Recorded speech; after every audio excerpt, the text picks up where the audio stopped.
Then finally, in 1994, another cytokine, interleukin, was found, and it was deemed number 15, interleukin 15.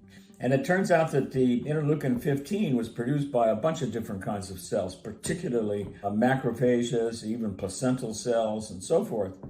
And interleukin 15 interacted, subsequently it was found, with its own interleukin 15 alpha chain, but then used the beta and the gamma chain of the IL-2 receptor to create a high affinity interaction. And it turns out natural killer cells expressed the beta chain and the gamma chain, but without the IL-2 receptor alpha chain. Now, consequently, as we had shown previously, that meant that the affinity of the IL-2 binding on the natural killer cells via the interleukin 15 receptor would be 100-fold lower affinity.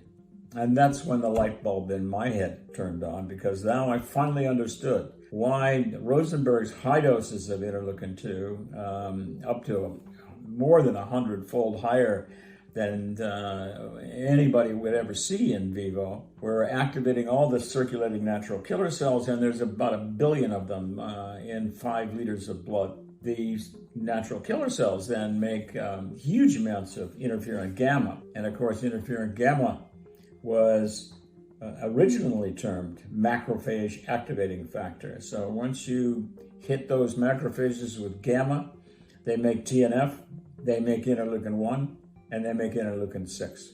And voila, you have septic shock. And that's what Rosenberg was using for his cancer therapy.